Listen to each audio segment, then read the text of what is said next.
Yeah. Welcome to the Posh Podcast. Welcome. I'm going to start it at not going to. Yeah. Because that's funny. What did you guys miss? You'll never know.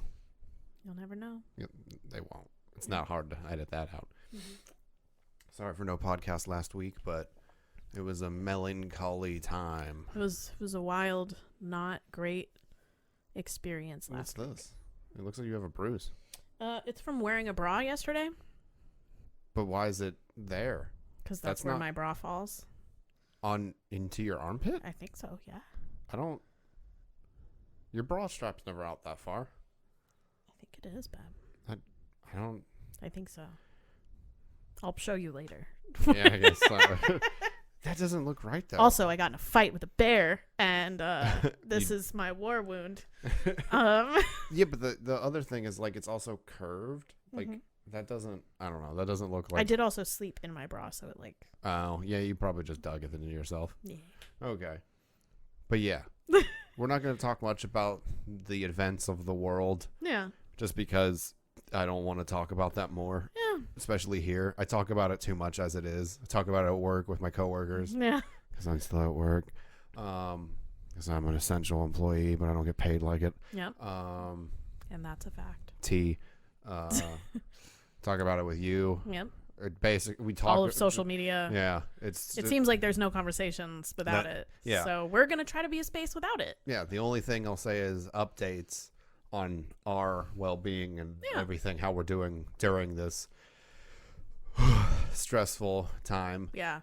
I'm okay. I don't have any symptoms. I'm tired. I don't know what's going on. I feel really exhausted. It's really stressful. I think it's just stress, honestly. I'm a little lightheaded. I don't know what that's about. I'm not warm. Like, I don't have a fever or anything. Well, I mean, I am warm, but that's just because I run warm. Yeah. I'm willing to bet my natural, like, temperature is probably like 99 degrees or something. Like a little bit higher than 98.6. Yeah. Mine's a little lower.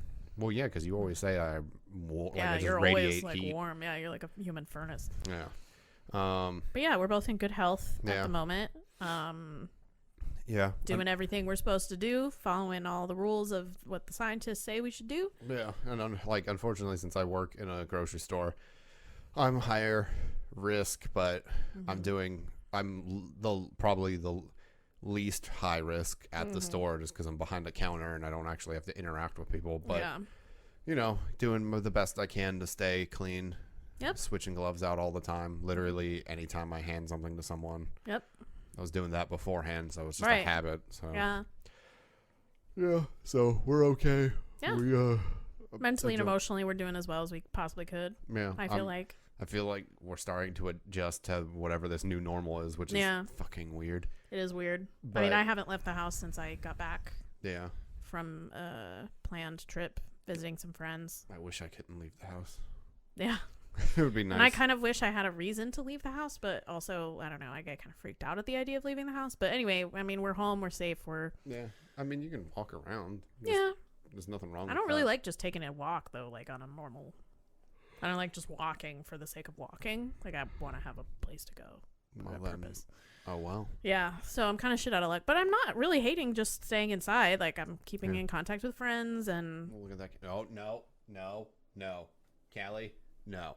She's going to get on your desk, and the TV's there. And the last time she got on the same spot as that size TV, we had to get a new one. Yep. And I'm pretty sure we're not going to be able to get a new TV for a while if that breaks. No. But... Oh, you can see the TV. Yeah. I didn't notice. But yeah, I've just been in the house. I've been keeping in contact with friends, playing Animal Crossing, which is delightful. Yeah. Just, kind of trying to be chill and productive as I need to be. Yeah. With students and stuff. So I think we're both keeping relatively. Yeah, we're doing all right. Yeah, we're doing okay. So that's the update. Last week was just too much, so we didn't record an episode, and I didn't have anything to say about myself because it's I don't know. The transition was really weird. Yeah, I think we might be missed 2 episodes, like 2 weeks, but the one I was gone. Yeah. I mean, we had recorded a couple before you left, so I'm not sure. I don't remember. Not 100% sure when the last one went out. I could check. Yeah. I'm not going to, but I could. But yeah, so we're good.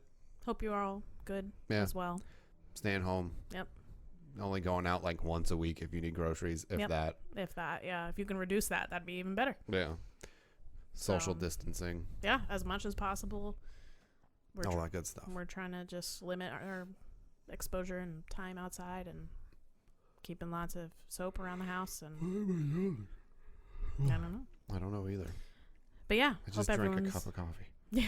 A second cup of coffee. A second cup of coffee. Which isn't good. I don't want to be a 2-cup a day person. Both of our sleeping schedules have been pretty fucked up, though, so. Well, I'm only closing right now, so. Yeah. Which makes, I thought about it.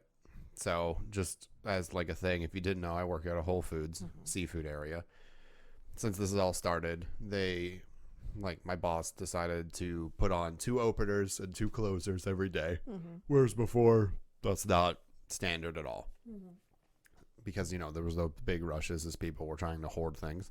Right. So we needed to have more people on days that usually aren't busy. Yeah. So it just made sense to have a lot of people scheduled. I was thinking about it. There are 9 of us that work there currently after the new guy got hired. And since both supervisors get scheduled because they are supervisors, they're going to have their 40 hours no matter what. Plus 2 openers, a mid, and 2 closers. That's 7 people at any given day. At any given day, yeah. 6 to 7 people, which means 2 to 3 people aren't working every day. Yeah. So it makes sense that somebody, a couple of us, are going to be relegated to only closing or something, only doing that shift. And it's better than doing whatever the fuck was happening before. Like you were closing and then opening the next day. And I mean, it was better because they were changing the hours for closing, but still not great. Yeah. I got home and had plenty of time to go to sleep and stuff, but right. But it's not ideal. Yeah. I was going to say I still didn't because I'm used to going to bed at 3 a.m. Yeah. Also, your cat's freaking out because Callie's in front of the door. Callie, stop being a jerk. Alaska. But yeah. Other than that, we're doing okay. We're doing fine. Honestly. So let's talk about what the fuck. This is terrible podcast. Wake up. Wake up, sheeple. Me. I'm the sheeple. It's me. I'm sheeple. Tag yourself. I'm sheeple. I'm at sheeple. Wait, is that I have to see if that's a Twitter. I'm sure that's a Twitter account. What if it got banned? Maybe. We'll find out live. It's not really live. But oh, there's way too many people with sheeple in their name. Yep. Oh, Lord. Fucking assholes. I didn't click on any profiles because I could already guess who's got those profiles. But yeah, we got lots of game stuff to talk about. A lot of what? Real game. One more time. Video James. I don't like that. What? The V's next to the B? No. Are the G and the J next to each other? Well, they're not actually that far apart. You could accidentally type out Video James. Oh my God. This has created a monster. I can already feel it. But yeah, we've got video game things to chat about. Yeah. Because you've been playing the absolute crap out of I almost said Assassin's Creed. I have played Assassin's Creed, and I am garbage at it. Not good. I am really bad at video games, to be totally honest with you. Though you did beat Witcher once, and you're already playing through it again. I finally beat The Witcher. Nice. I streamed the end of that, so it's still up. It hasn't been, I think it's a month or 90 days or something after, if you don't save VODs, that they go away. So if you're wondering what ending I got, you can go see it. Yeah. Spoiler alert. It's the one where Ciri becomes a Witcher. I'm jealous. Mine, I think she just dies. Yeah. I think it's not abundantly clear. Yeah. She goes, oh, yeah. You know how you went and had to go kill the other crone? I don't even do that. Like when you get the different ending, Geralt just gets her a sword. Oh. Yeah. Yeah, well, he did that with my ending because he was mad about Ciri dying. So he goes back and just murders the absolute shit out of her, and then he gets murdered by all of the creatures of the swamp, is what it seemed to imply. And then they were like, so anyway, the expansions. Okay, this you got weird. The real bad ending. I did. I got the real bad one, but I mean, that's fine. Well, it's what the next playthrough's for. Yeah, I'm trying to do a few things differently. Yeah, I still haven't played the Blood and Wine DLC. I played through some of it, but I just don't want to play The Witcher right now, so I stopped. Yeah. But yeah, I've been playing the shit out of Animal Crossing. Yeah, it's another game with an AC. Right. It's incredible. If you want a game that will just have no stress created in your body. Yeah, it's like Minecraft if there were no monsters whatsoever. Like and it's way more aesthetically pleasing. I don't fully understand the Minecraft. Like the blocks and yeah, stuff. I think it's just ugly. Yeah, I mean, so even though there's like no one's ever said Minecraft looks amazing. Like nobody right. I just like it looks bad enough that I can't even play it because it just looks terrible. Yeah, I get it. Yeah, so I've never been into Minecraft, but this is like if Minecraft were like cuter, and there's pretty much no threat at all, except for wasps. And all you do is get medicine, and then you're done, and you can either make medicine or buy medicine, and then it's just like great. No, you don't even have a health bar or anything. No, you just like oh, get I got stung. lumps. Yeah, and you're like, oh, my eye is fucked up. And then you take medicine, and then you're fine. And then you wait for the next time that you get stung by wasps. Like, it just doesn't matter. Even if you get hit by a tarantula, those fuckers are swift. I got hit by another one yesterday. Yeah. That you just faint and wake up by your house. No. So, like, doesn't matter. Well, if you're on another island, it would. Oh, that's true. That would be annoying. Yeah. But... especially if you find a spider island, which apparently is like a big deal. Yeah, that sounds great. I'm excited to find that. Tarantula Island. Yeah. But yeah, it's just like been very fun and chill, and it's adorable. I have 3 neighbors, a museum, a shop. I'm about to today they're gonna upgrade the resident services center. So tomorrow it's gonna be a building instead of a tent. Oh, nice. Yeah. Well, it's going to be built tomorrow, so I can't use resident services tomorrow. You could. Oh, yeah. I would just have to fuck with the time. Yeah. But that's Allie hasn't time traveled. No, I have not time traveled because I don't care. I mean, literally the whole point of the game is that, like, it doesn't matter. No. But it also, like, the thing is they made, like, the cool thing about it, at the very least, is that they made the game in mind of people doing that because there's no penalty. Like there's right. You don't like nothing happens. Yeah, like Tom Nook doesn't go weird. I thought I saw you yesterday today, right? Or whatever the fuck. Yeah. Like they don't mention it. They don't care. Yeah. Because again, like it doesn't matter. Yeah. You're just like being cute. Yeah. And like catching butterflies. Like it's literally just the simplest game. Yeah. With no negative feelings associated with it whatsoever. Except for the people who are like really on their shit about it, which is weird. Yeah, I mean, I think what's great about the game is that particularly right now it's this like kind of wonderful, you can sort of drop in at any time and leave it at any time, and like it doesn't matter. Like it just nothing matters. Even if you like lose all of your money somehow, you like spend it and you're like, oh shit, I don't have any tools, like you can just like walk over to the beach and like pick up a seashell and sell it and buy tools. Like it's like you literally can't lose the game. Which feels like a very comforting, safe place to be currently. I mean, it would on any day at any point ever, but right now it's like particularly relaxing and comforting to just like open it up and be like, well, this is neat, and you can also go play with your friends. My friend today said that they were thinking of buying a Switch because they were playing on their partners and they liked Animal Crossing so much. They were like, I might buy a Switch so that I can play Animal Crossing because it's so like delightful and cute. Yeah, and even if they don't want to have like a TV or anything, they can get a Switch Lite, which is just the handheld version. Yeah, and just like appreciate that. Yeah. And then can you use those to just like hook up to anybody's? Like, could they come over and plop their Switch on our? If it's a Switch Lite, no. Oh, okay. The Switch Lite has no way to connect to the dock. Okay. It can only be charged with a cable. Okay. Yeah, because it's only a mobile version of the Switch. Okay. Yeah. That makes sense, but yeah, it's the whole idea behind the Switch Lite was to give people a handheld device without like so you could give one to your kids without worrying like being like, oh, they want to put it on the TV. Right. So it's just the thing. Yeah. That's cool. Yeah. It's a great little console, honestly. I like the Switch a lot. Yeah, it's really good. Yeah. The only bad thing about Animal Crossing is that if I were to play on my profile, I would have your island. Because the way they made it is there's like one island per console. Because then you could still be on my island. That's okay. I wouldn't. Well, but then you wouldn't get your own. Yeah, I wouldn't be able to one of the things that stops progression, like if you were in the middle of making something the next day, I couldn't do anything until it was made. Like there's certain things like that where since it's one console, one island, it's a holdover from when they were making Animal Crossing exclusively for handheld systems like the Nintendo DS and 3DS and stuff, which is not great. It doesn't make sense to do something like that. Yeah. But I mean, probably if I played it, I wouldn't care.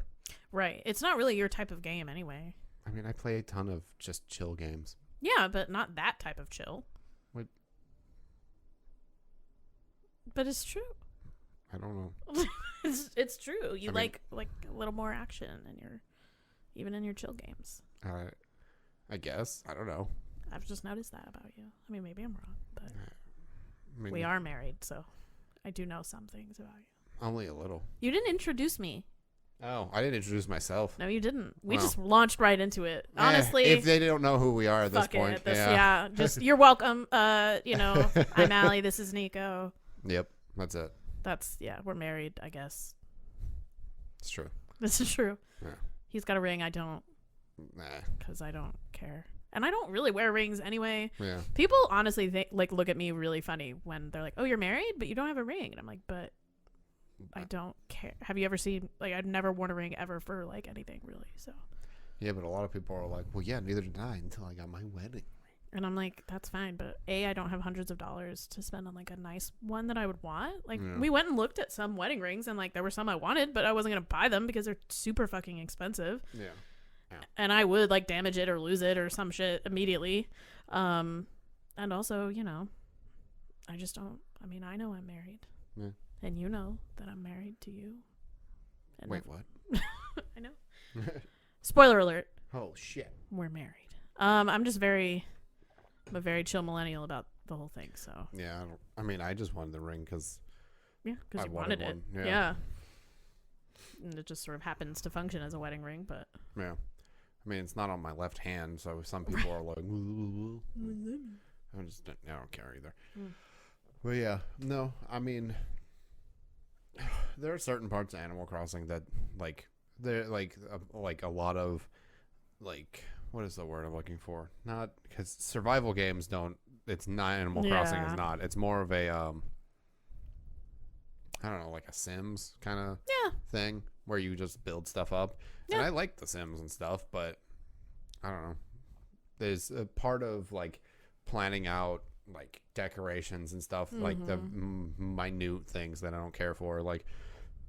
I've seen some people plant flowers at the line of their the walls of their house, so it's there's a path going up to the house. I'm like, I wouldn't do that. That's adorable, but no, I don't care. Yeah, I'm not gonna do that. That's really not that important to me either. Yeah. I like catching stuff and gathering supplies and selling it for lots of money. I know a part of a big part of the game is decorating your town and making it look the way you want it to, though. And I'm just I don't know. I don't care about that part. Yeah, I mean, not huge on that part. You don't really have to do that stuff. Well, no, but it's But it's a major part of the game. Yeah, so it's part of what you're missing out on part of the experience if you don't do any of that at all. Yeah. So. Because you could totally customize your inside of your room from your wallpaper to your carpet to all to of everything your furniture. In it. Yeah. So. And that's cool sometimes. Yeah, but I've never been big on interior decorating, as we've talked about earlier, as I decorated our interior in real life. We placed an Amazon order of some random shit we've kind of both been talking about and cool stuff we saw. Because if you're going to be stuck in your house, you might as well spend a little bit of money, if you have it, on some things that are nice, that make you feel good about being home. So we've done that, and it's nice. We got this hanging drying rack thing, which is great. And some wall art. Our walls, this room is actually by far the most decorated space we have, I feel as far as things on walls, because we have all these posters. But most of the other rooms in our home have nothing on the walls and are kind of bare, which is fine because we don't make a ton of money or care that much. But we were well, we found some cool stuff on Amazon that's reasonably priced, so let's just go ahead and order it. And we did, and it's all fantastic. Yeah. I'm a big fan of all the stuff that we got, which is kind of nice. It's nice to have something to look forward to. Of oh, these things are coming in the mail. Yay. Yeah, that's cool. And then to put them up and kind of nest a little bit more effectively is nice. Yeah. Yeah. So, let's see. So what about Doom? How's it treating you? Well, I beat it on normal because I'm not, like, I get that a lot of people are like, you played on Nightmare, you're a bitch. And I'm just like, I don't care. Right. It's like no part of me gives a shit about playing games on the most difficult setting for any reason. You're not a deeply competitive person. Not by nature, no. Yeah, you're there's just some really things not. that I get competitive about, but for the most part, if like there's an option for me to just play a game, then I'm just gonna play it. Yeah. And I don't really give a dang. Right. No shade if you want the challenge or if you are competitive, but I just don't care. Yeah. Like I mean, I've played and beaten every Dark Souls game by myself with no like co-op buddies or AI helpers, and I've beaten Bloodborne the same way, and I didn't actually play through all of Sekiro because I just didn't want to at the time. Like it wasn't so certain times where I play video games where I'm like, oh, I want to play this, but there are times where like I bought that and then started playing it and then realized like I don't really want to play this right now, so I just stopped. It's kind of like music. If I don't if I don't want to listen to a certain genre, then I don't. Just clean her pizza underneath the desk. Yep. I just looked and I saw like her paw and I couldn't tell whether it was her front paw or her back paw. Yeah. And then it was the back paw, which made her position even weirder, but it's fine. Oh, all right. She's doing that thing where she sits with her back paw is like out. And she's like all and tummy. And her tummy is just out like your drunk uncle on the sofa. Like your drunkle. Your drunkle. We've all got a drunkle. And if you don't, you will be assigned one. No, pick a number. You could come to Pittsburgh and just like throw a dart at an old white dude, and that's your drunkle now. What's this dart? No shade. Most of them are just drunk old white people. But you guys like PBR? It's cheap up here. Because I don't. I drink Icy Light. Sometimes Icy Light mango if I'm feeling froggy. Isn't PBR cheap up here though? It is cheap, but Icy Light is even cheaper. Icy Light, it's okay. Iron City, like it's the Pittsburgh beer. Gotcha. People love Icy Light. I don't know why, because it doesn't even taste like beer. It just tastes like... It's like if La Croix made beer. Oh, well, that's why people like it. Yeah, I guess. I thought White Claws were La Croix beer. No, because those are still... Oh, wait, no, it's not La Croix. Right. It's LaCroix. Is it? It's LaCroix. LaCroix. Because their slogan is rhymes with something. And LaCroix. Yeah, it's not La Croix. Well, yeah. If LaCroix made beer... It would be Icy Light, particularly Icy Light Mango, which the mango is overstating it entirely. It's just like Icy Light with fruit with some sugar in it. Like I don't know that it's not even like a fruit flavor. It's just like sweeter. I don't know. When I was working, sugar. I worked for my first summer after we moved here. I worked in a dive bar. Well, it was like 3 dive bars that were owned by like the same dudes that had the same name. And non-sponsored. I mean, they're closed now. That business folded like 6 months after I quit because obviously it folded. It was a terrible place. Yeah. There were cockroaches in the bar. It was just not good. Mm-hmm. It was not good. One time while I was working, a cockroach crawled onto a customer's plate on the bar. And they killed it and then offered the napkin with the murdered bug in it to me. They were not my customers. They were bar customers, and I just happened to be walking by. Yikes. And they were like, this is here. And I was like, like with my hands full of like food and beer. And I was like, I don't know what to do. So needless to say, I mean, I was told when I was hired that specific location, because all 3 of them had problems. Like there were mice in the one by the river and wasps. Wasps. I don't know why I like saying it like that. There were wasps and mice that would just like hang out. Like and people would see them and they'd just be like, another round, please. And I just like don't understand like what. My idea of just hanging out is a couple mice sitting at a small table. Honestly, I would have loved that. They'd probably tip better than half those fucking people.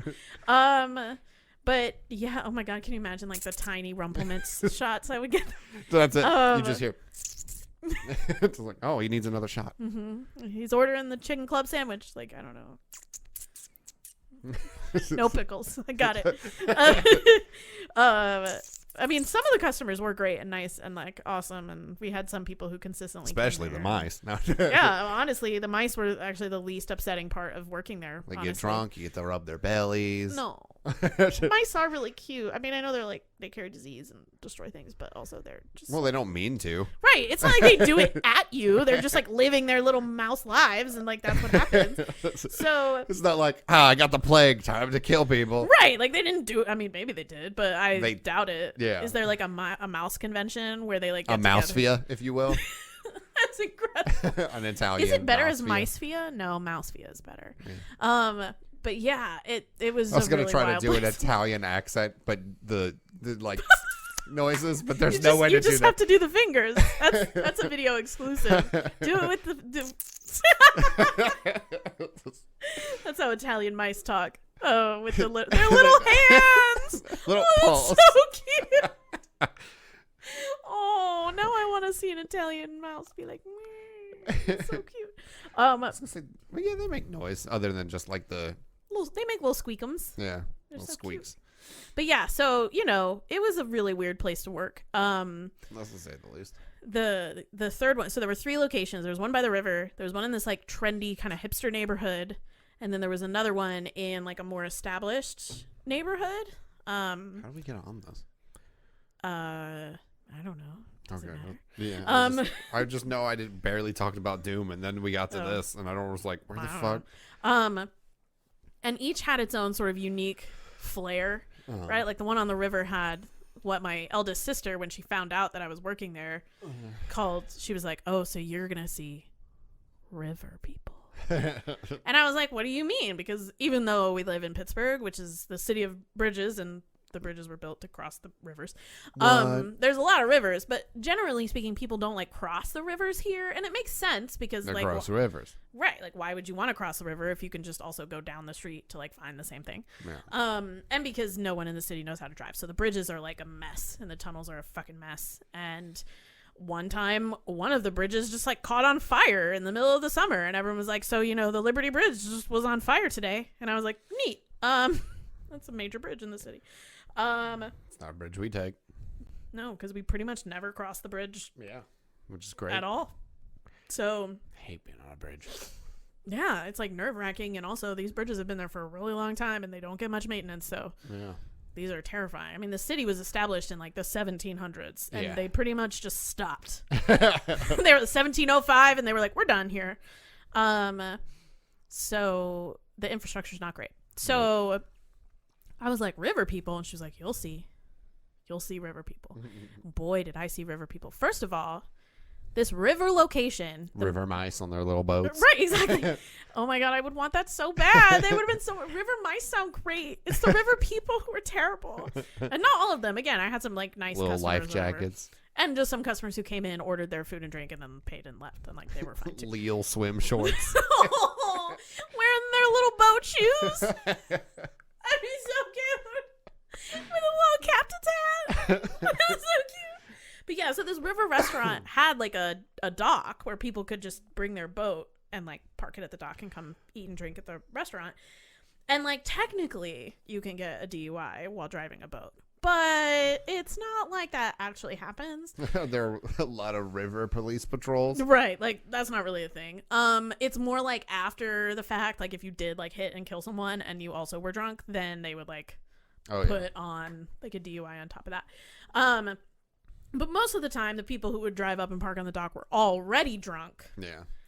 And then they would come up, and it was the kind of place where like it just wasn't. It wasn't the kind of place where you as a server or a bartender really could or would cut people off, which is a big problem. What was a big problem in that space in general, but is I think a big problem in Pittsburgh because we have a lot of people who drink a lot, and bartenders don't cut people off. Yeah. And people get really mad. They feel really entitled to just get absolutely blacked out and then get in their car because they're like, well, I'm just going down the street to my house, because people tend to go to kind of their neighborhood place. But it's like, yeah. And there's still people on the road between here and your home. Like, unless you're walking home. And even then, that's not particularly safe, dude. Like, you're just going to, like, fall into the ditch or something and, like, die.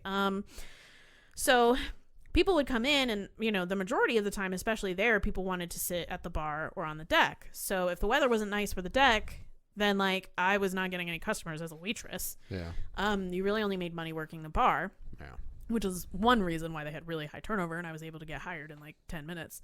They were like, do you have experience waiting tables? I was like, yeah, at a Chili's. They're like, this is the same. Super. And it was not the same. Chili's is way cleaner and nicer, if that gives you like a hint. Well, yeah, but I would assume a lot of chains are actually pretty clean, whereas a lot of locally owned things. This place had carpet in the dining room. Yeah, no, that's if you can like even visualize what carpet in a dining room at a riverside bar restaurant smells like. And oh my god, of course there were like no working lights in the dining room because nobody needed to see. And then there was this one waitress who's sort of like the head waitress at that location. She would get mad if people didn't vacuum, even if we had no customers on the inside of the restaurant. She'd be like, you have to vacuum. I'm like, vacuuming is irrelevant here. You need to just like light a match. That place was honestly probably worth more if they had burned it to the ground. Because it like everything was falling apart there. Sometimes the kegs just like wouldn't, like the kegerator would just like not be a kegerator, and they would just be like, yeah, you know, we pretty much only sell Icy Light in a bottle anyway, so we're just not gonna have a working keg today. The Icy Light, that's how we got the Icy Light. So people would just roll up and they would want like literal like dozens of bottles of Icy Light. It was the first time working there, was the first time I ever heard of what people here affectionately call a fire and ice shot. It's actually 2 shots. It's not one shot. It's 2 shots. And it's Fireball and Rumplemints, which if you are a civilized human and have no idea what Rumplemints is, it is a peppermint schnapps liqueur situation that could peel paint. I hate peppermint. It is, I mean, I've had like peppermint schnapps and it's okay. Yeah, but you know I don't like peppermint in general. You don't like mint, just like period, full stop. Unless it's toothpaste, I don't want it. Right.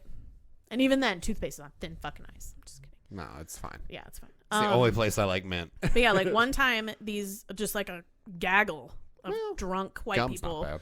Like rolled up. They were great though because they all said, "Oh, we're all in like food service," so they tipped me really well. Yeah. They were like really great when it took a while to get some drinks and shit. But they came in kind of toward closing, but they wanted to sit out on the deck, and I was like, whatever, I'll take them. They seem fine. And they told me, they were like, you know, we know that we're those assholes who like roll up and want to sit on outside, and like we're probably the reason you're still gonna be here. They were like, but take your time, do whatever you need to do. We're not worried. Honestly, we're already drunk. Well, if you already know you're gonna be those assholes, don't. Maybe just don't. Don't. But whatever, I made a lot of money off of them, and most of the time when I was working there I had like 2 customers, so I was like, frankly, that's fine. And they bought me shots. One thing about working at a terrible place is that they would let me do shots with customers if it would sell another round of shots, which, you know, it's bad, is not good business practice. Nope. You should not do that. But if I just took like 1 shot while I was working, like I would not feel anything at all, but I would sell like a whole round of shots worth. So yeah, they kept ordering fire and ice shots just like over and over. They probably went through a bottle of Fireball and a bottle of Rumplemints, just this one table of like 7 white people. And they bought me shots too. They were like, you want to do one? I was like, I mean, I could do Fireball, but I'm not doing the Fireball with the Rumplemints because I don't want to have heartburn for 6 years. And they were like, ha ha ha, you're so funny, yeah, just put it on our tab or whatever. And I was like, okay. And then they tipped me on top of that. So they were like buying me drinks and they tipped. They ordered a fuck ton of nachos, which honestly was probably the safest thing they could have ordered off that menu. Because the restaurant with the vegetarian chef that wouldn't try anything? Literally, they tried to be bougie and fancy. They would have like daily specials with like seafood and shit. But it was always garbage. And one time I straight up asked, I was like, oh, so this new thing I've never seen on the menu before. And I asked the head cook, I was like, is this good? He was like, I don't know, I'm a vegetarian. I didn't taste it. But was that this location? Yeah. Oh, okay. That was the only place where we had a vegetarian cook. Okay. I just wasn't sure if that was the one. Yeah, and he wanted to be like a chef. I was like, under no circumstances are you a chef. Yeah, I mean, all of your sous chefs are the 16-year-old brothers of the bartenders who are. Can you be like a chef, like chef, if you don't try the food you make? I mean, a lot of people would probably say no. Yeah, I was gonna say. But like, and it's fine to be a vegetarian and be a chef, but you need to taste it, even if you don't eat it. Yeah, like taste it and spit it out. Like that's fine, but like, what is wrong with you? Yeah, it doesn't make any sense. He would like make like beef things. And then just be like, hope it tastes good. And Yeah. send it out. And it didn't, is the truth. And so, like, he really should have tasted things. It was disgusting. There were pots there that, I mean, could not have been cleaned in 10 years. I mean, and they had literally like a bunch of like 15 and 16-year-old boys who were the like other chefs, other cooks there. Ugh. Like, it deeply was not legal. Alaska's and it doing was things. Yeah, it was wild. That was a very strange, very Pittsburgh river people place to work. Wow. And they were like, this is fine dining. Truly, like, they were like, ooh, there's carpet. Ooh, how fancy. And That's like, not fancy. I'm like, nope, no civilized restaurant has carpet in it. Nope. They would just, no. Yeah. I mean, no, I can't think of any. Yeah, I literally can't think of another restaurant with carpet Just in it. because it's harder to clean and keep clean, with especially with food. And yeah. Because it's like all that happens in restaurants is people like spill shit. Yeah. I mean, it just people drop crumb. Yeah, it's like normal. And even if you vacuum, like you have to deep clean carpet to get it even a little bit clean. And you gotta scrub linoleum and wood every once in a while too. Yeah, and they just never would do that. Yeah. I was like, honestly, if you just rip up the carpet, This restaurant would be way probably gross still. Yeah, there's probably something horrible going on. Alaska, stop. The worst. Yeah, and the other two locations were equally filthy somehow without carpet. Well, so I'm not surprised by that. Yeah, it was horrifying. I mean, the cockroaches in the other bar, they didn't tip. Yeah. The cockroaches, like the river mice, they give you a crumb. They do the hand thing. The cockroaches didn't even look at you. They would just crawl on people's like chicken fingers and just look at you like, why are you here? This is my house. Like when I got hired and I had my first shift at that location of the three, they were like, oh yeah, just make sure you really clean this area every night and every morning, because if not, then we get bugs. And I was like, so if I skip, you should have just called the health inspector. Honestly, well, that was part of the problem. Is like they obviously had paid off the health inspector, because the only location that got inspected the whole time I worked there was the one. Nice. Was the other one that I'm not, the river one, and not the one with the cockroaches in the bar. And the only thing we got cited for was like not having gloves in the kitchen. But we also didn't have soap or hot water in the kitchen. So yeah, so what was happening in this location was that they were handling raw meat to make burgers and chicken and whatever. Gross. And then they would rinse their hands off with cold water. Gross. And then they would make a salad. Gross. And like the head cook there literally had to beg the owners to buy a box of gloves. And when those ran out, because they did almost immediately, because that's what happens, they refused to buy anymore. I'm saying you should have called many a different health inspector. Yeah. And There's then only so many people you can pay before one of them's like, no, I'm just going to write this place up and close it. Because whoever comes next will pay me and also not be as actively disgusting. And also, somebody won't die.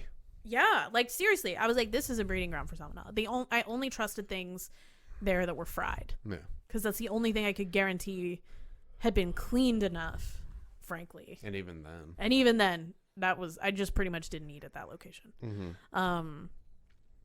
Yeah, it was rough. It was a very, very strange. They had like a basement at that one that was just always wet on the floor. Periodically, they'd be like, go downstairs and get some more napkins or whatever. Mm-hmm.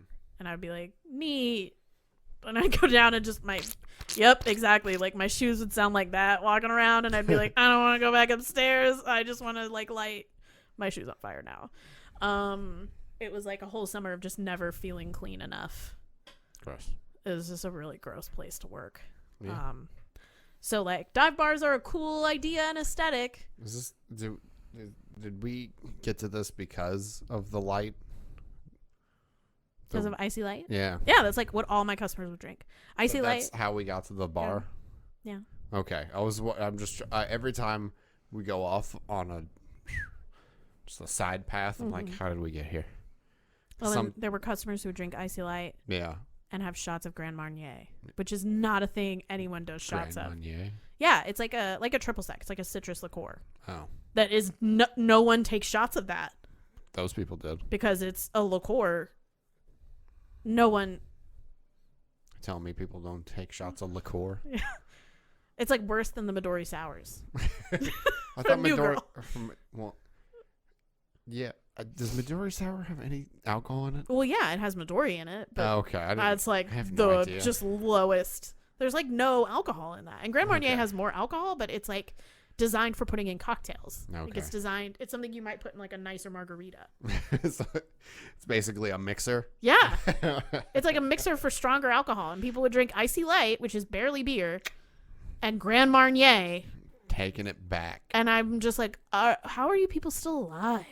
They're not. Yeah, they're preserved at that point. I mean, there were people who would come in like literally every day and for like 6 or 7 hours a day, that's what they would drink. Mm-hmm.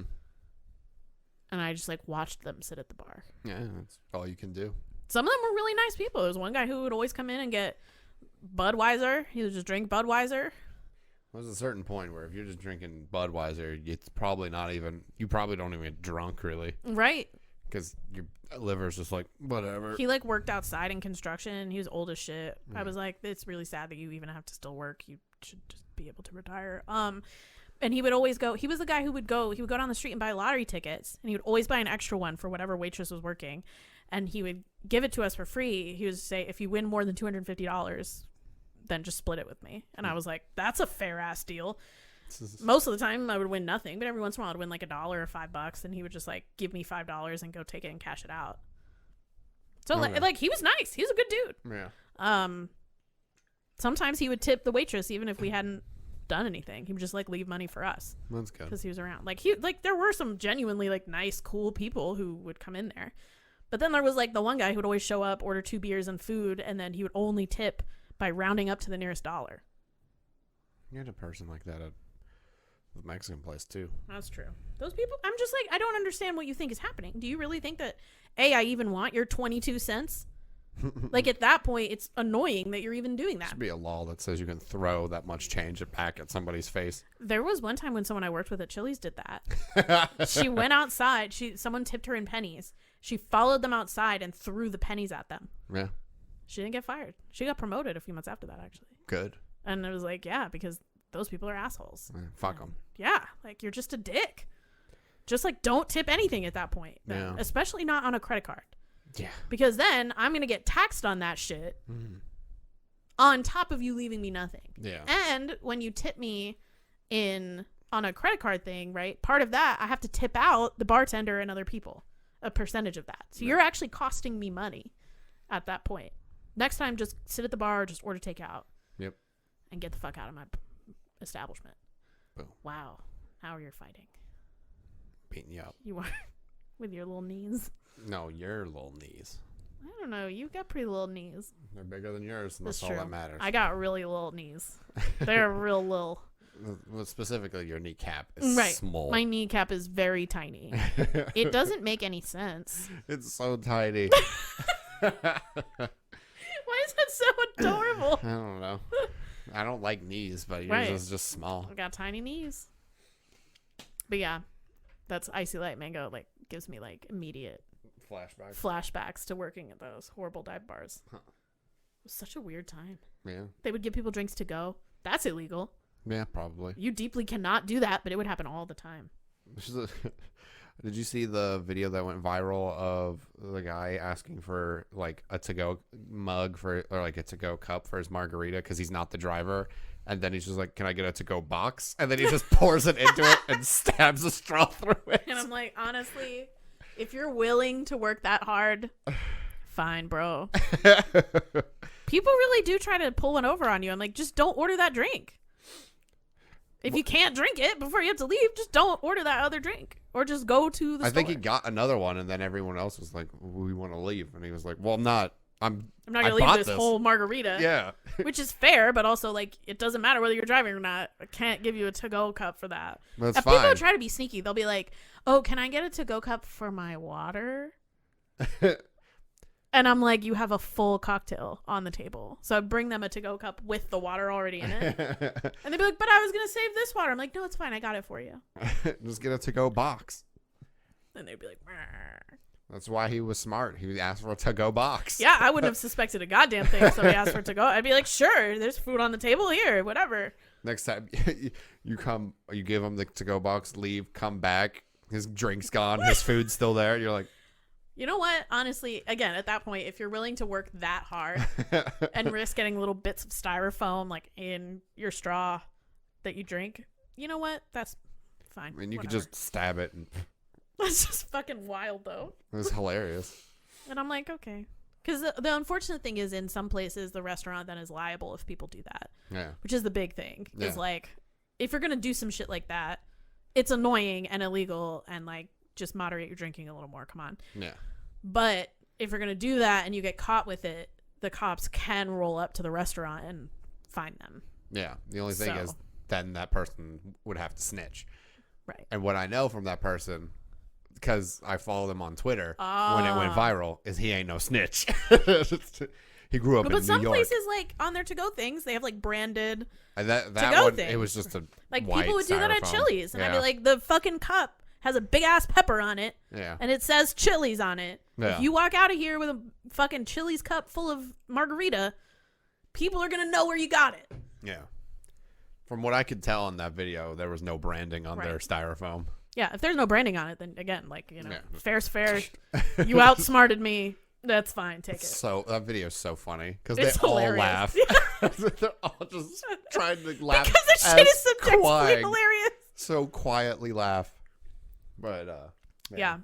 That's a thing. There was a restaurant in Mississippi when I lived there that they would do like half. They said, oh yeah, it's 2-for-1 margaritas for happy hour.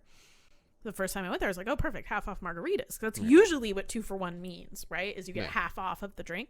They're like, no, we pour 2 at once and we bring them to you at the same time. Yeah. You get 2. So I would just, I mean, honestly, what I wanted was 3 margaritas. But I would always either have to have 2 or 4. Well, you wouldn't have to. Well, yeah. But I did Well, have either 2 or 4. That's a personal problem. Yeah. But then I would just sit there longer because there was no one going to the Mexican restaurant in rural Mississippi, so I could just... And they're wrong. Right. That place actually was fire. It was the only place you could find, like, Mexican people. Oh, okay. And they were making some hella good. They had this really good, like, chorizo and queso situation. I wonder if the chorizo we sell at Whole Foods is any good. We can find out. Yeah. I mean, I don't care. Yeah. That's a you thing. Yeah. I don't like chorizo. It's too spicy. I love chorizo. Yeah. So Doom. No. I mean, we can loop back. So Doom. And I'll just sit here and drink my beer. Well, that's good because you've taken most of this podcast Again, by the reins. Shut me up whenever you want to. Shut up. Okay. I'm here. I'm just here to react and drink my beer. But, no, I mean, there's not really much else to talk about Doom unless we'll get into, like, story spoiler kind of specific stuff anyway. It's more of the same from Doom 2016, the reboot, requel, whatever you want to call it. Mm-hmm. There's some platforming stuff I don't care for in it because it... What do you mean by that? So, you know what like a platformer is, right? No. It's Mario. Ah! Okay. Yeah. Like that genre was started by Mario Brothers. Okay. You know, basically just jumping and all that stuff. So there's very specific things you have to do in certain levels where you're just like basically jumping from one location to the next and you're not fighting anything. Mm-hmm. And I mean, I get why they put them in the levels because it breaks up all of the action that's going on and all of the demon killing. But I don't... Platforming in first person doesn't work as well. Yeah, that doesn't really make sense to me. A lot of video games have tried it and it doesn't work most of the time because it's hard to judge your momentum and stuff without being able to see your character's exact landing spot. So it's not a good. So yeah, I didn't care for that much. There's these water-based puzzles that I didn't care for.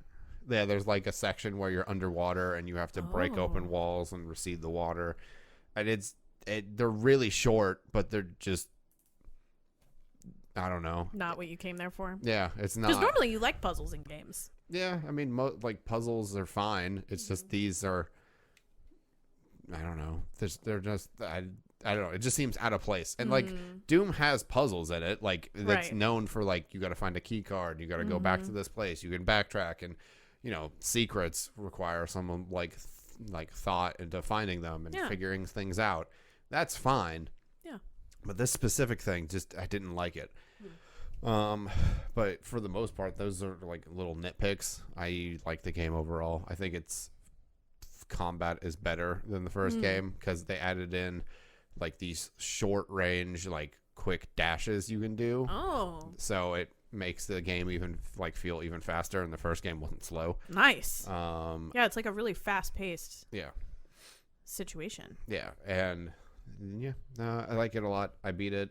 I'm going through to get all of the hidden stuff because I missed some of them my first time through because I was just like not paying as closely attention through some levels. And the last like 3 levels, I get to a point where I'm like, okay, I just want to get to the end, so I stopped. So I stopped looking. And people were afraid that since the deluxe edition came with like a type of season pass for DLC, that the story wouldn't be like a finality to it. Like it's not a contained story, but it ends with an ending. Like that's good. Like there isn't a sequel setup at all. Like if there was no third Doom game, it would just be like, and he killed this thing, and he's still the Doom Slayer, and he's gonna keep on killing demons, and then that's it. Like you don't. But which is really like what I feel like a lot of people are here for is like we just want to do more of Doom Slayer stuff. Like we just want to So whatever DLC they do could like there are a couple things they could expand upon that you see within this story. Like it's like the story is very light. Like there's not like a whole hell of a lot, but like this game has more of it. There's like actual cutscenes, whereas the first game is like anytime a cutscene would start, you wouldn't like the camera wouldn't even break away from being like as the character. Oh yeah. Whereas this like camera is actually like watching a scene sometimes. Because in the first game, anytime a cutscene would start, the Doom guy would literally just be like, fuck this, and break something. Basically as a giant middle finger to like story in general. Right. Whereas this game kind of embraces the campiness of the character more. Because like there's a hub where you can like select missions from, and it's literally called the Fortress of Doom. Incredible. Yeah. And like he has his own like room within it where he has a triple monitor set up with a computer, guitars, and an old computer that if you type it, like one of them, if you wait for a little bit, it installs the first Doom on it. And then if you know, I can't even remember, like, but it's like a password to the other like file on the thing, and it plays Doom 2. So you get essentially 3 games in one if you buy Doom Eternal, because you can play the very first and the second Doom games within Doom Eternal. That's cool. Yeah. And then what else does he have in his room? Oh, all the like part of the hidden stuff that you find, the secrets across every level are little toys of all of the demons. In the first game, it was different versions of the Doom guy. So it was like Patriot guy, and it was him, but his suit was red, white, and blue and stuff like that. But this one, it's all of the different demons, and he's got shelves set up where they're just there. Like that's adorable. Yeah, basically it looks like somebody who has shelves full of Funko Pop figures or something. Adorable. But yeah, so it embraces its campiness. It also loops back to like showing that he's this is spoiler stuff before I spoilies ahead. Yeah, like this is the same Doom Marine from those original games. He and like apparent like if you get the deluxe edition, or if you pre-order the deluxe edition, it came with Doom 64, which is not for a long time people thought it was just a port of like Doom 2 to the Nintendo 64, but it's actually a different game. It's like Doom 2.5, because it's not Doom 3, because that's a game, but it is a sequel to Doom 2. It's just not called Doom 3. Okay. They added new levels to it before it came out on PC, and apparently those levels say that this Doom guy is the same one, like from the remake, reboot, whatever you want to call it, is the same original one. And he somehow ended up in this society of warriors, and all sorts of crazy shit happens. He gets augmented to become the Slayer, And that's why he's been around for so long, is because he's no longer just a human anymore. He's basically a demigod whose rage is just targeted at demons because they killed his bunny Daisy. That's the ending of the first game. It's incredible. They killed his bunny, and that's why he's so pissed. Honestly, iconic. Yeah. Name a better origin story. You can't. They killed my bunny, so I have to kill literally all of them. Perfect. I see no overreaction here. This feels proportionate to me. So. Look, if like John Wick showed us, sometimes you gotta just take out everyone. Yep. If you kill your pet, You just gotta clean house. You know what I mean? The Doom guy did it first. Yep. He was like, "Oh, you killed my beloved pet. Well, I have to commit genocide against your entire species." Yep. Yeah, checks out. They did try to kill him too. It wasn't like Right. It wasn't like they stopped at the bunny and were like, "Bye." Yeah. No, he was more pissed about the bunny than anything. I don't think he cares that much about himself. Yeah. Yeah. I mean, honestly, if someone tried to kill my cat, it would be over. Yeah. Over and done with. It's done. I would go full John Wick. Yeah. But I don't have the skills, so I'd probably die very quickly, but I would have the most rage. Yeah. But the game's really good. Recently I played some more Monster Hunter because the Siege with Safi Jiva came out. There's a giant red dragon. Oh. The thing is about Monster Hunter is a lot of the monsters don't look like stereotypical dragons, except Safi Jiva straight up looks like Smaug, except redder. And that's one of the things they do is like sometimes they'll add in a monster that looks just like your standard dragon, right? Whereas there is I guess I'm trying to think of something. I can't think of a monster off the top of my head, but like a lot of their flagship monsters even don't look like your standard 4 legs, wings, European style dragon kind of thing. Like, but this one straight up just looks like it. But yeah, I cheated during that. I told you about this earlier. You told me about it. Because I don't have 3 other people to play with, and I definitely don't have 13 other people. That's not how math works. 15 other people to get in a lobby and for us all to do it to get the best rewards. So I was just like, fuck it. This is the one monster I don't give a shit about because it's a limited time thing. It doesn't like stay forever. Yeah. Once the next update comes out, I think the siege will go away for a bit and then it'll come back later and all that kind of stuff. Yeah. And since I don't have people to play with, I just want to get the weapons and armor and just use them. So I cheated. I downloaded a mod to make the first weapons you can make broken, like completely, like 15,000 damage when the highest you can get is like 1,000. And that adds like a shit ton of defense and stuff like that. And it's just so I can, do this by myself. And I know some people are going to be like, Nicco, what are you doing? But if you had friends to play with, I would do it legit. Yeah. If I had other people. It's just not possible. So and if there's not like a legit workaround. Yeah, because even like I could join other lobbies to try to find people doing it, but I tried to do that today and it put me in a session by myself anyway, and I was like, well, what the fuck? And people have been complaining. Apparently, a lot of the times people are trying to do it and they just get disconnected. So I'm like, even if I got into a lobby, there's a chance that I could just get shafted anyway. So I'm like, fuck it, I'll just not ruin anyone else's experience. Just do it by myself, kill them a bunch of times, get the shit I want, and then be done. Yeah, and then like I have to figure out how to uninstall the weapons mod just so it's not in the game anymore. But I'll figure that out when I come to that bridge. Right. I'll cross it when I get there. Yeah. But until then, I'm gonna keep killing this stupid thing because it's cathartic now. Kicked my ass every way from Sunday. Now I'm like, oh, now who's the bitch now? It's you piece of shit dragon. Smells like bitch in here. Smells a little like bitch in here. Yeah. I don't know what that's from, but people have been using that like screenshot of just that specific instance for memes for Doom. Because there's an enemy called the Marauder that looks like. So the Sentinels are like you learn from the first game, like they were guarded, like tasked to protect the city that.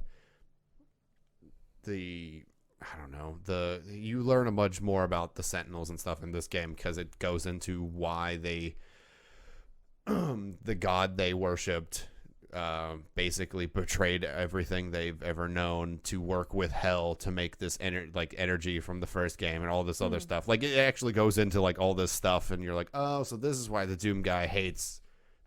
Like in the first game, his reaction to everything is, nope, gotta stop it, because he was literally fucked over because of this specific stuff in the first place. So not only is it because it's hell, it's because it has a very like personal thing too. But one of the things you find out is the Sentinels were this like warrior group that worshipped this god called the Khan Maker, and the race is called the Makers, and all this stuff.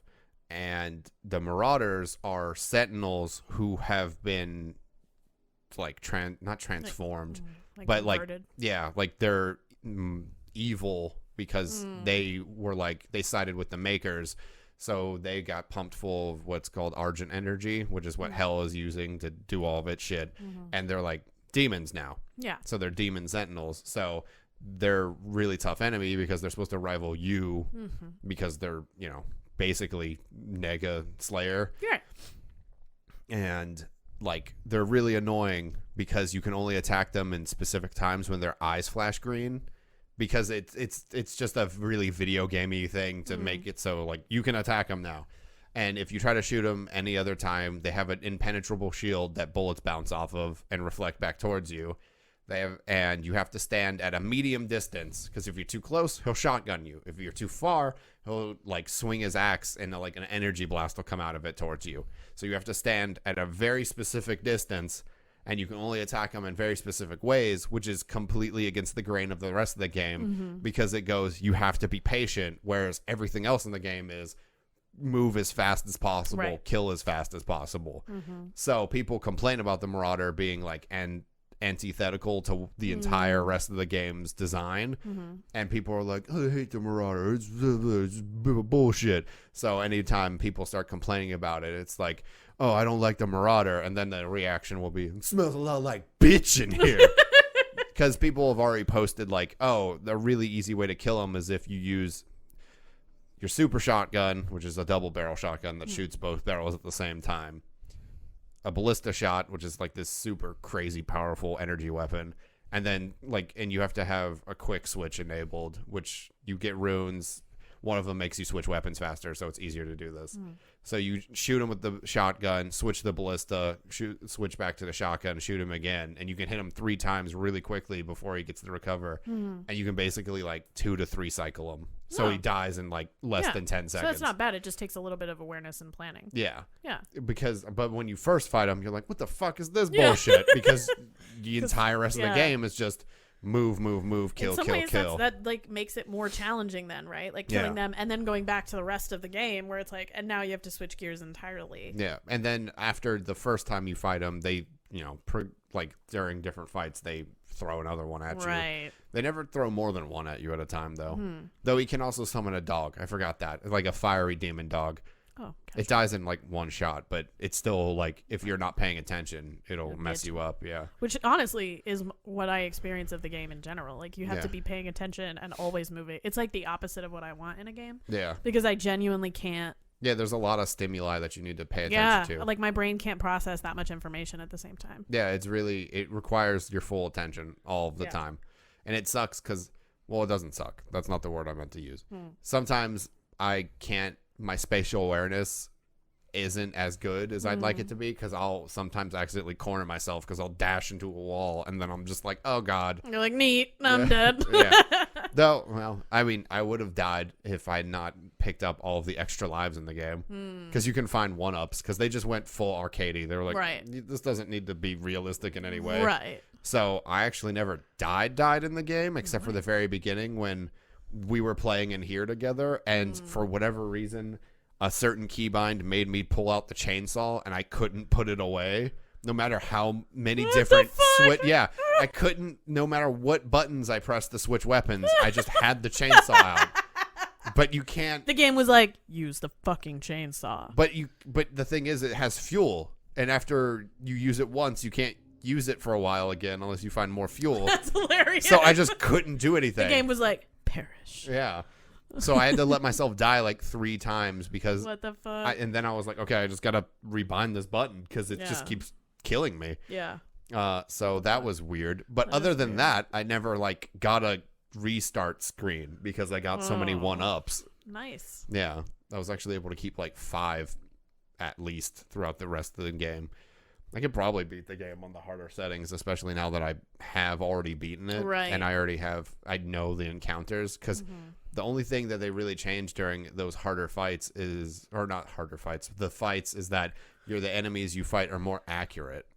So they hit you more often and they're more aggressive. So they try to, they can hit you more often and they will they will. Yeah. Yeah.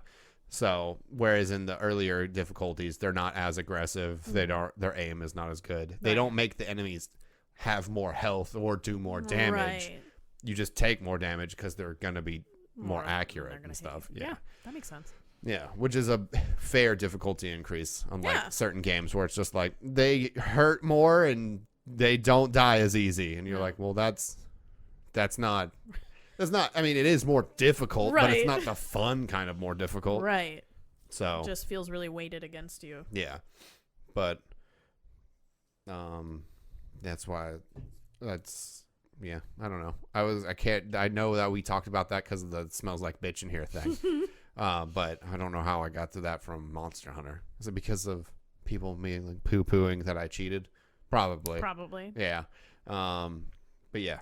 So cheating against Sophie because fuck him. I don't care.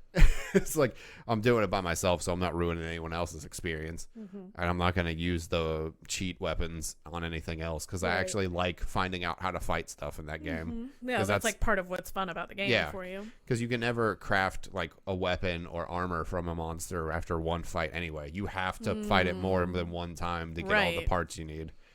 So it makes you learn how to fight it more and more as you progressively fight it and all that stuff. That makes sense. Yeah. But Sophie, I don't give a shit about. I'm just like, whatever. You just die. Fuck you. Fuck you. Yeah.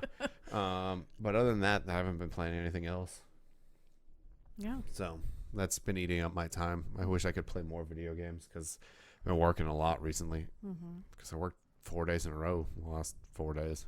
Yeah. It's the first day off I had in a while. Yeah. And you needed it. Yep. I work 2 more days. I have a day off, and then I think I work 3 days, and then I get 2 days off. Which is the first time I have 2 days off in like 3 weeks or something. Yeah. Which is a lot. Who knows though? Because like we were talking about earlier, like the schedule might be in flux. Just because the schedule furthest out still hasn't been fixed, so who even knows? Yeah, I'm sure there's a lot of like just wait. Until we know how things are going to shake out. Yeah, which isn't good because it's changing on the daily. Yeah. But we don't need to talk about that. Yeah. Is there anything else you want to talk about? Anything other than video game stuff? You did talk a lot about bar stuff. I did. I talked a lot about bar stuff. I don't know. I rewatched the MCU. Oh, yeah. You rewatched all of it. I rewatched all of the MCU. Well, not all of it because some of it's not on Disney Plus. Right. Yeah. So the only things that I didn't watch were the Spider-Man films. But they don't really move the MCU at all. No. They're just reflecting the MCU. Yeah, it's kind of weird because like Spider-Man Far From Home is like the last of Phase 3, but it's... Really, I feel like it doesn't feel that connected, frankly. Yeah, it should like there's the connection of like Peter and Tony's relationship, right? And how he's like, I don't know how to live in his shadow when people think, oh, is Spider-Man going to be the next Iron Man? Which you get from the story, but like, I don't know. I feel like Endgame should have been the end of Phase 3, and Phase 4 should have started with Spider-Man Far From Home. Yeah, I think that made sense. That would make sense. But technically, Black Widow is the start of Phase 4, and that's been pushed back, yeah. Till I don't even think they've announced another date for it. Yeah, we just know it's pushed back. Yeah. I mean, I think I don't know what's it. And Incredible Hulk. You didn't watch that one either. Oh yeah, I didn't watch that either. But also, who wants to rewatch the Incredible Hulk? I mean, I like the sequences where Hulk is doing stuff, but I don't really care about Edward Norton. Yeah, I mean, he's a great actor, but it was like he's outsized for the role. Like the writing of it just wasn't good enough to justify having, honestly, a very talented cast of people. Yeah. It's weird. It's it's not bad. It's not, but it's really not good either. Especially, I mean, in some ways, the sort of early depictions of Hulk that they were doing in the MCU were so weird because they didn't let Hulk talk. I think it's one reason why Thor Ragnarok works so well is because Hulk gets to have an actual character and he's not just like a giant hammer, basically, just like destroying shit right and left. And he has actually, like, he has some depth of character and some language and some self-expression, and you find out that he's like funny and like immature and kind of childlike, right? And that's like way more interesting than just this like unspeaking bulldozer that the MCU did, I think, in the first chunk of times that they portrayed him. So yeah, I mean, rewatching it was interesting. I tried again to like Winter Soldier. I failed again to like Winter Soldier. That's fine. You don't need to like that movie. Yeah, I feel like a bad MCU fan. I feel like I don't fit in with the club. They would kick me out of the sandbox for it. Did you rewatch Civil War? Is that on Disney Plus? I rewatched Civil War. It made even less sense. That's a film that does not bear rewatching. The more I watch it, the less sense it makes. The writing becomes worse. I don't know. The more I watch it. What are your major critiques? Because I don't know that I've ever had a problem with the movie, honestly. I mean, the major critiques... Well, the first one is the one that I pretty much always have of every movie in the MCU, which is that the female characters make no fucking sense. What did they do this time? I mean, Black Widow switching sides makes no sense. And why she switches sides also makes no sense. Yeah, I've never... When she stops T'Challa, it's like... It doesn't make any sense. Yeah, I don't get it. It doesn't... There's no It doesn't... Like, she doesn't want Bucky to die.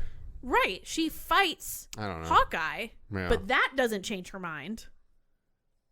Which doesn't make any sense. Like, the character they've set up, right? And he can even tell she's not trying to fight him. Because he's like, you're pulling your punches. So, it's I don't know. very weird. Yeah, that part doesn't make sense, yeah. There's a point where I'm actually annoyed that they haven't just let her fuck Tony or Cap. Because it just makes so much more sense that she would be attracted to those men than A, Banner. Yeah. Makes no sense. Or B, that she would just, like... just switch sides for no fucking I don't know. It just, like, watching Winter Soldier again, I was like, this movie would actually make more sense if Cap either had a romantic relationship with Bucky or with Black Widow. It just would make more sense. Like, I feel the weird storyline with Peggy's niece is weird. It makes no sense. Yeah, there's no reason for it to be. It adds nothing.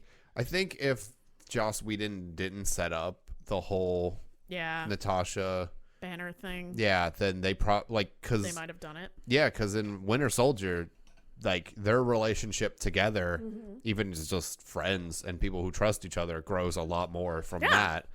And it is way more believable that they have chemistry than, Mark Ruffalo and ScarJo, who are just so... they're fine. They're fine, but it just makes no sense. Yeah, it does. Why... Yeah, I don't know. It doesn't make any sense. It doesn't help that, like, Chris Evans and Scarlett Johansson are, like, really good friends in real life. Right. Like, it's obvious that they have actual chemistry. And Mark Ruffalo and her probably are friends too. Right. They've had to work together for years. On screen. Yeah. And some of it is Joss Whedon's writing, but another chunk of it is that they just don't look like they want to fuck each other. Yeah. But who looks at Chris Evans and doesn't want to fuck him? We all do. Just admit it. It's okay. She did not wait for an answer. I did not, because I knew what it was. And the answer is... we all want to have sex with Chris Evans. Jesus Christ. That's what you can title this episode. We all want to have sex with Chris Evans. If you like Chris Evans, watch Knives Out. Oh, yeah. I got it to, like, watch on the plane on the way to my trip, and it was absolutely fantastic. Yeah, I've heard nothing but good things about it. Yeah, it's literally... I wouldn't change a frame. It's so good. And that Chris Evans has not that many scenes in it, though he is one of the major characters. What's cool is that there's so many incredibly good actors and the writing is so solid that literally every second you're just like, holy shit, that person did such a great job. Holy shit, that scene looks incredible. Holy shit, that was so good. But that scene that, like, started, I think that was, like, sort of the impetus for a lot of the, like, Chris Evans, like, the altered memes where he's, like, wearing a bonnet and, like, nails. Well, those started way before Knives Out was even in production. Oh, that's true. Yeah. They started before that, but it like re-upped. I saw a lot more of them when clips. Well, yeah. The part where he's just like looking around the room and he's like, "Eat shit, eat shit, eat shit," like, is an incredible scene, and all he says is "eat shit." Yeah, and it's so good. But the whole movie is fantastic, and I don't want to describe it anymore. I really wish they allowed a fuck in Endgame. Same. Somebody should have said fuck. Somebody. Anybody. Just one person. Just pick a rant. There's a reason why Hugh Jackman's one fuck in every X-Men movie is past. Perfect. Well, not every X-Men movie. Right. But, like, what is it? Days of Future Past that does it yeah. first? Go fuck yourself. No, that's not that one. That's First Class. Mm-hmm. Which one? Does Days of Future Past have a fuck? I don't think it does. I don't think it does. Well, when they started utilizing it, it was amazing. It was so good. When he's just like smoking the cigar and he just takes it out and he's like, "Go fuck yourself." Yeah, it's so good. Michael Fassbender and what's his face? Professor X. I don't know. Edward Furlong. No, I'm just kidding. That's a different white guy. Yeah, just go like, oh okay, and then leave. Yeah, so fuck. good. What is his name? It's the bomb. What the fuck? He's Scottish or something, so it's like James McAvoy. James McAvoy. Yeah. There you go. Yeah, they just like both go, oh, okay, and Yeah, then they leave. like, all right, damn. I'm not gonna argue with the man, and then they just leave, and they're correct. It's not like they could really. Well, Professor X could. deeply could. Yeah, but that's before. It should be before he's got metal in him. Before Magneto could do fuck all. Yeah, to him. To him, he would just be like, "It's cute how I'm still stabbing you." 1, 2, Yep. 3, 4. I think it's so cute how you think you have any effect on me whatsoever. Yeah. So yeah. Rewatching the MCU was interesting. Yeah. It was also fun, particularly because of my sort of like Captain Marvel's still good, and really like if you hear people on the internet being like, "Here's this list of things that Captain Marvel does that make it suck," I invite you to rewatch every MCU film because all y'all haters aren't even allowed to lick Brie Larson's feet no matter how much you want to. No matter how much you want to. And God, don't we all want to? No. I mean, I don't. I don't like feet. I mean, I guess if that was all I could get from her, I would figure something out. But all right, bub. I mean, I don't know. I learned something new about you right now at this moment. It wouldn't do a lot for me, but it'd be better than nothing. She also doesn't give a shit about posting with her feet in pictures. She does not. I bet she has enough money. Yeah. She's not worried about needing to sell feet pics at any point in her life. No, but I bet her wiki feet is really good. That's probably. She's Man. doing a favor for all the feet people in the world. But yeah, like literally there were moments that I remember people being pissed off about on the internet. And then rewatching the MCU, I was like, literally at least one male character in the MCU, if not multiple male characters in the MCU, do literally the exact, like sometimes it's like shot for shot the same thing. Yeah. And I'm like, so I can understand being annoyed that it's still like her character is basically just the same as all the other. I see that critique, but that's not that's not a critique of Captain Marvel. It's a critique of the whole franchise. Yeah, then. it's like right, which is like y'all don't know how to differentiate. So your weird how the one woman-led movie they decide to make is also the one that this critique is launched at. Yeah, I mean it's one of the most profitable MCU movies, so they pretty much said yeah. But it's weird. It's almost like there are a lot of women that want to watch movies, and just people in general who just want to. I mean, Brie Larson again is like an acting heavyweight, right? Like she literally went from like winning an Oscar for Room, which is an incredible film that will destroy your life. Yeah, because she's the whole film is like so good that I can't even talk about it, and she like went from that to being Captain Marvel. Like she brings a level of skill and gravitas that doesn't get really tapped into. Right. That like honestly because very few people. The writing doesn't allow it. Yeah, like it's very rare that actors of that caliber play important roles in films like that. In some ways because they don't want to, because the studio system is fucked and like Disney controls everything and really limits what they're able to do. Like we've talked in the past about the influence that the Department of Defense has on these films or whatever. Well, yeah. So I understand why. There's like a paid thing right before Captain Marvel starts with the Air Force because it's so heavily reliant on them to do all those shots of her past. Right. And it's like, you know, there's actors who wouldn't do that for creative integrity or whatever. And I totally understand why that's the case. But she probably like got in the meeting and was like, wait, I get to be Captain Marvel before all of that other stuff happened and was like, hell yeah, I want to be that bitch. Are you kidding me? Y'all are going to give me a trainer that will teach me how to carry a Jeep? Sounds great. Pelvic thrust 300 pounds. I don't remember how much it was. I thought it was 400. 400 pounds? Yeah. Jesus, that's like two of me. Yeah. Maybe, well, a little less than two maybe. But still, that's a lot of person. Yeah. Yeah. So like there's other like Brie Larson could kill there's me with her benefits too, pelvis. right? Like Oh, Mark God. Ruffalo has a much larger platform because of playing Hulk, and he's this like much more progressive. Yeah, I just had that movie. Was it Dark Waters or whatever? Yeah, like about companies hiding shit. Yeah. And how it's like it's ongoing to this day that lawyer is still fighting for what he started fighting for in the like 90s. And like Mark Ruffalo has this much larger platform because he participates in these films that if he only did the sort of indie things that fit his particular political ideology. I mean, there's, everyone has to make their own choice in that respect. If they're even considered for a part like that, because there's some people who would just never be considered, right? But when you get someone, right, like Anthony Hopkins, when you get someone like Patrick Stewart, when you get like that first scene in the first X-Men film where Patrick Stewart and Ian McKellen have the conversation like outside of the big like Senate meeting or whatever, is incredible and is written perfectly and performed perfectly and shot perfectly. Like, it is elevating the genre in huge ways because they're able to get these actors who like could read the phone book and would move audiences, right? And so when you get people like that who are just that deeply talented and have been, do they let him be British as Professor X? Yeah. Okay. Yeah, because he's got the accent. Okay, I couldn't remember. I think so. Yeah. It's always weird to me when they hire an actor and then are just like, but now you're American, lose the accent. Like Ruby Rose is Batwoman. It's like, just let her have her accent. Apparently her like American accent ain't great. So like, just let her be Australian then. She's not like a great actress. Yeah, but I mean, she's fine for the CW. Like, right. I mean, the bar is low. Yeah, it's not. I dropped out of school in 4th grade. No, I was just gonna say the glorious heights of football, but right. same scene. It's like the epic highs and lows. Compared to that, she's Oscar worthy. Right, like comparatively. Or they're Oscar worthy. Right. But still. Yeah.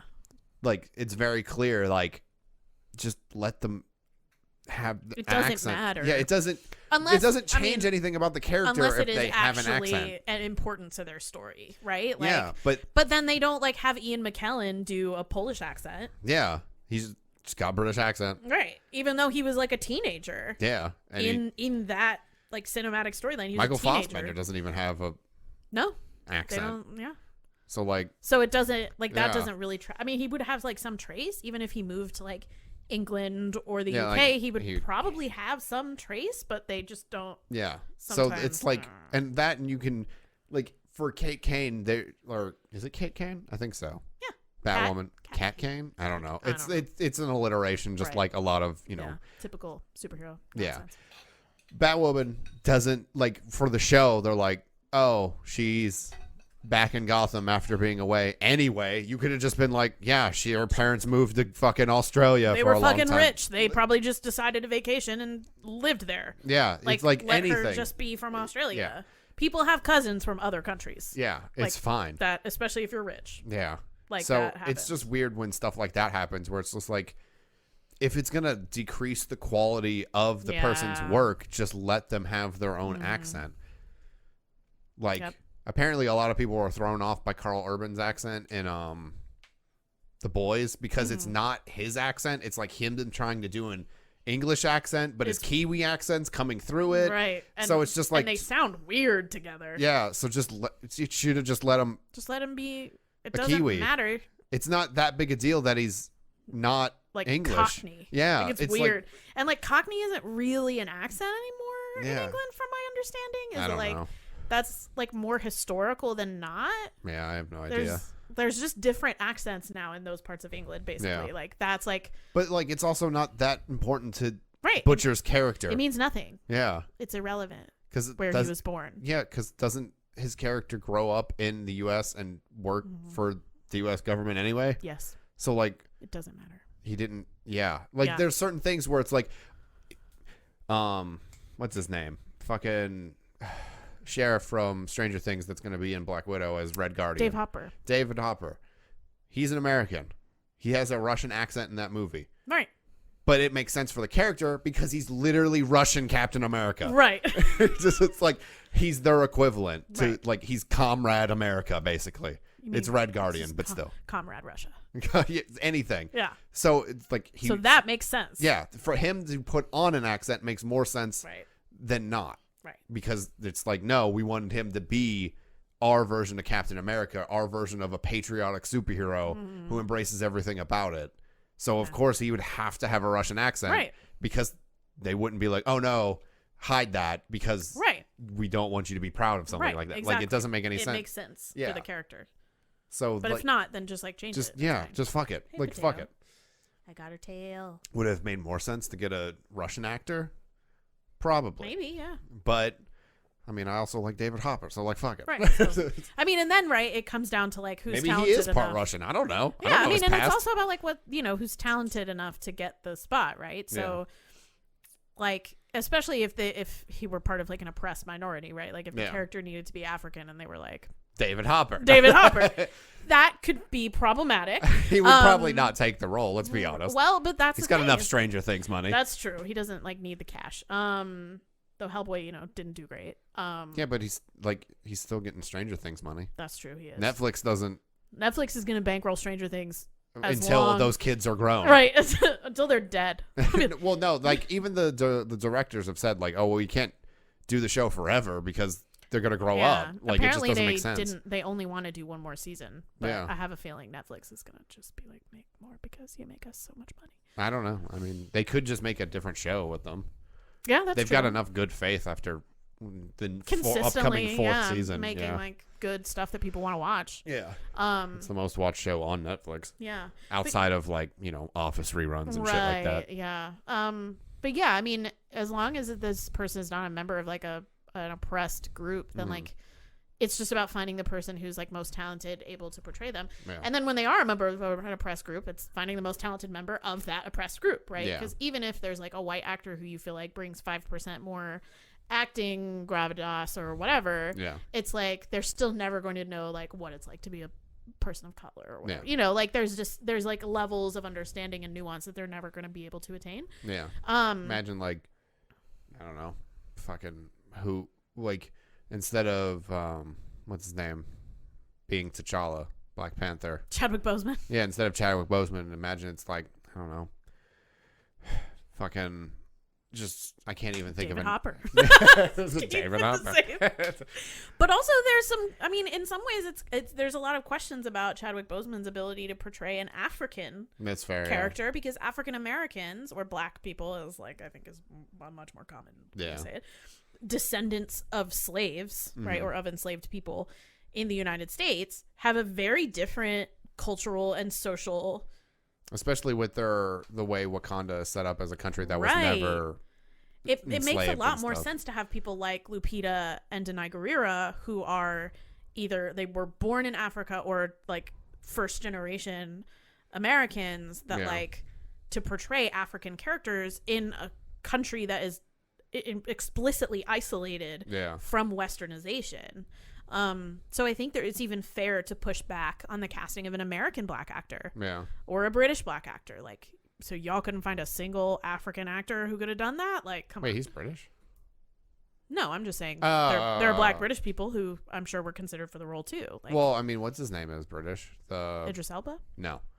The guy who plays oh man, what is her name? She's one of the warriors. The one that tells him he's gonna freeze. I forgot her name. Oh yeah, I said Denai Guerrera. Oh, that's her name. But her husband. Oh yeah, Daniel Kaluuya. He's British. Yeah. Yeah. So it's like, could somebody have else done that? Yeah, it's interesting, maybe, particularly for a character who the whole. Or a large part of the reason why his character is so important and interesting is because he's African and from a country that was not colonized and is not westernized and is its own sort of technologically advanced, deeply African society. I mean, they did lots of things in the film that made it, I think, give homage to that, but like those are things to think about when you're making these choices as far as like writing. I mean, even most of the people who write Black Panther, the comics now, are Black American writers, like Ta-Nehisi Coates and Roxane Gay. Like, they are not African in that way, not nearly as much as someone who was born there or their parents are from there or something. which isn't necessarily to say that they're not writing great Black Panther stories, because they are. Yeah. But are there levels that we're not even getting to see? Because they're not. Because they're so focused on the Western, like, American storytellers. Yeah. Who just don't have the lived experience of, you know, living in and being from Africa. Yeah, like an author that has grown up and lives in. Right. Like, imagine if they actually got, like, Nigerian fiction is incredible. Fucking incredible. I read a bunch of it in college. Can you tell that she's an English major? Yeah, there's just like a bunch of, I had a professor who just like was like, let's read some like African poetry and let's read some Nigerian fiction. And like, it was so good. And imagine if they got like a Nigerian author to tell stories of Black Panther. Like, there's probably some things that they would think of, some creative flourishes, some nuance, some changes they might make that would make the character more reflective of the origin that we want to give them, you know? And those are like, I think, good changes to make when you can make them. Yeah. You know, maybe there's just no person writing Nigerian fiction who wants to write Black Panther, which is fine. Yeah. Or, I mean, because, like, you know, Marvel and comics in general, like, we're doing okay on the side of, I mean, not, they, like, because the comics industry is not doing great just because of how much stuff has moved to digital, and, you know, like, you know, it just hurts that kind of medium because, like, you know, so much of it is physical, and even moving, like, having their own apps and like Comixology and all those kinds of things to read comics on, especially after all that's happening now, that people like aren't going to be reading like physical comics even more and stuff like that. It could be that they couldn't give, like, you know, pay people enough to do it, like, especially if it's like, okay, well, you can't come here to work, so it's going to take more time to like figure out like time zones and when you can email us your scripts and ideas for like the story and like all like that back and forth. The people and stuff they've gotten, for example, just to put Black Panther as an example, just because I know Taking It Easy Coates, but like Ta-Nehisi Coates is one of the foremost Black authors in the United States right now. Yeah, so it's not like he came cheap. Yeah, Roxane Gay the same way. Yeah. I mean, there was a professor at my university who wrote Black Panther comics. Yeah. She doesn't come cheap. Yeah. Well, I'm just like wondering if it's not just money, but like logistics. Yeah. I can't imagine that in the digital age that is really that big of a deal. Maybe, but we can't. Well, we don't know. Yeah, we don't work in it. And outs of that industry, but I doubt it. Yeah. So I wonder what could it be that would stop them from doing it. I mean, in some ways, I think they want the names of top American authors so that they can sell comics to people who might not ordinarily purchase them, because the average person reading a Ta-Nehisi Coates book or a Roxane Gay book is not necessarily comic book the stereotypical comic book purchaser. Yeah. Where like, because a lot whereas like just appealing to those same groups over and over again doesn't bring in new markets and new money, right? Yeah. So, or it's like whenever Alan Moore's getting handed a certain run of a certain thing, like stuff like that. It brings it to an audience of people that might not otherwise. Yeah, because it's like when he was handed Doom Patrol, they were like, nothing's happening here, do something. And then he did, and that's what the show's based on. Like, the show is based off his run from it, and it's, I mean, we watched most of the show, and it's amazing. Yeah. Yeah, I mean, and that's, some of it is like when you get people who are just really talented storytellers. Yeah. Pretty much in whatever medium, it works itself out. If you have enough talented people like helping them, right? When you have enough talented like people doing the lettering and talented people doing the artwork for it, like when you bring in experienced comic book artists with incredible storytellers, you get like a really nice result. And I think it elevates, fortunately and unfortunately, a genre that's considered lowbrow and cheap and whatever, despite the fact that like obviously comic books and graphic novels are really difficult to make and not lowbrow at all. They're still considered lowbrow by the majority of people, I think. And so when you bring in an author who is like, you know, topping the New York Times bestseller list with everything they do and can publish in the Atlantic whenever they feel like it. Yeah, it gets the people going. Yeah. What does that even mean? Nobody knows, but it's provocative. It makes people think. Gets the people going. Gets the people going. It's a weird movie. Very strange. But yeah. You've seen that, right? Blades of Glory? No. You haven't seen it? I've never seen it. You just know that? Yep. Well, to be fair, do you want to know why I know it? is it because it's in the song? It's in. What is it? Is it a Kanye or Jay-Z song? It's both. Okay. Because I think it's from Watch the Throne. I think it's N-Words in Paris. Okay. I would have said N in Paris, but I get it. Yeah. But yeah, I think it is. Yeah. Yeah. Now I'm going to have to listen to that song so I can make sure that it's one of those. No one knows what it means, but it's provocative. Gets the people going. And then it goes back. Like, ball so hard, motherfuckers want to find. Yeah. Yeah. Yeah, I think it is the one in Paris. Yeah. Is that shit? I don't know. That shit cray. Yeah. That's not the name of the song? No. I thought that was the I think it's N-Words in Paris. Okay. In fact, now that I'm like listening to it in my brain, it is. Yeah, okay. The beat is the same, yeah. Okay. Yeah. Well, now we know. I saw Blades of Glory in theaters, and it's a weird movie. It looked weird. Oh, it's weird. Even just that clip is weird. John Heder, his blowout it's happening. They blew out his hair. They did. And he kind of looks like, what's her name? Goldie Hawn. Incredible. Just because that's like, yes. leotard, blonde hair. It's ridiculous. Iconic. Does he even do movies anymore? I don't think so. You know what? We should Google it and see what happens. We'll find out later. Yeah, I'm not doing it now. That's an off the pod convo, I think. What? Really? No. Really? She got my ring. No, Nem. I dropped it and it went all the way over there. All right. But oh, it's cold. Hold up. I guess the floor's cold. I don't know. Maybe. The floor is not lava. Apparently, the floor is clava. I don't know.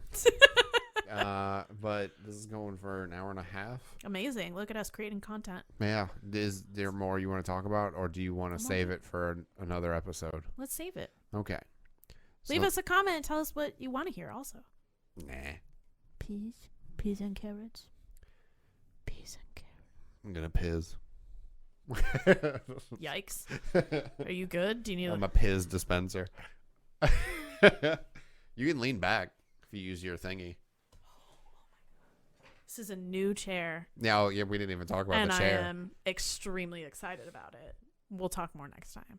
You're going to try to lean back. We should thank the patrons. Thank you, patrons. Thank you. You're beautiful. I'm just kidding. I don't know what you look like, but I know you're beautiful. No, that's not how this goes. No. But yeah. So, wait, actually that one might not be your lean. No, wait. No, that's your up down. Where's your lean?